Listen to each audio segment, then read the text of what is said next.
ସେଥିପାଇଁ ବାଧ୍ୟ ହେଇ ମୁଁ ଆପଣଙ୍କ ପାଖକୁ ପଳେଇ ଆସିଲି। କୁହନ୍ତୁ, ମୁଁ କ'ଣ ଏ ଘରେ ଆଶ୍ରୟ ପାଇବିନି?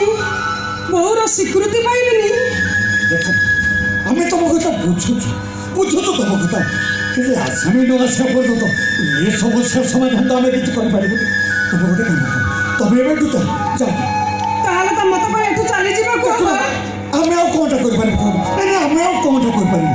କଥା କରିକି ଗୌତମ ବାବୁ କୌଣସି ଏକ ଜରୁରୀ କାମରେ ସିଙ୍ଗାପୁର ଯାଇଛନ୍ତି। ସେ ସେଠୁ ନ ଫେରିବା ପର୍ଯ୍ୟନ୍ତ ଏ ସମସ୍ୟାର ସମାଧାନ ତ ଆମେ କିଛି କରିପାରିବୁ।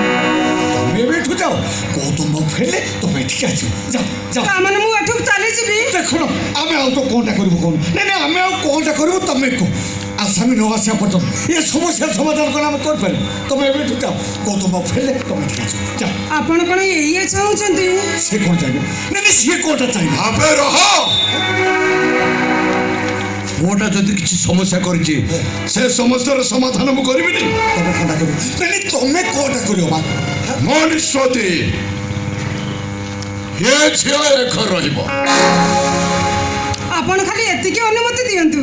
କିନ୍ତୁ ବାବୁ, ମୁଁ ତ ଅଜଣା ଅଚିହ୍ନା ଝିଅ କଥାକୁ ବିଶ୍ୱାସ କରି। ଆରେ ମାଧବ, ଗୋଟେ ଅଜଣା ଅଚିହ୍ନା ଝିଅ ଘର ହେଲେ ଏ ଧନ ଯଦି କ୍ଷିତିର ମାର୍ବଲ ଚଟାଣଟା ଘୁରି ହେଇଯିବ ନା, ଝିଅଟା ଘରକୁ ମୁଣ୍ଡେଇ ନେଇ କୁଆଡ଼େ ବାବୁ ମା ତମେ ଭିତରୁ ଯାଅ।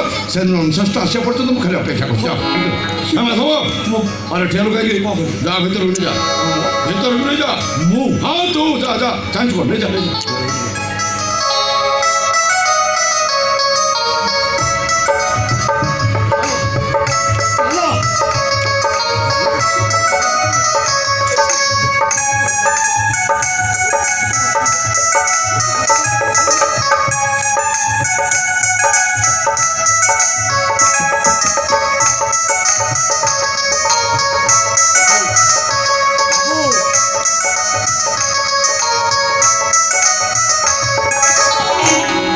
ଆଚ୍ଛା ମା, ତମେ ପୁଣି କ'ଣ ପ୍ରଣାମ କଲ? ମୁଁ ଏ ଘରକୁ ପ୍ରଥମେ ଆସିଲା ବେଳେ ଯାହାକୁ ପ୍ରଣାମ କରିଥିଲି ସିଏ ହେଉଛନ୍ତି ଏ ଘରର ମୁରବୀ ଧନଞ୍ଜୟ ଦିକି। ଏବେ ଯାହାକୁ ମୁଁ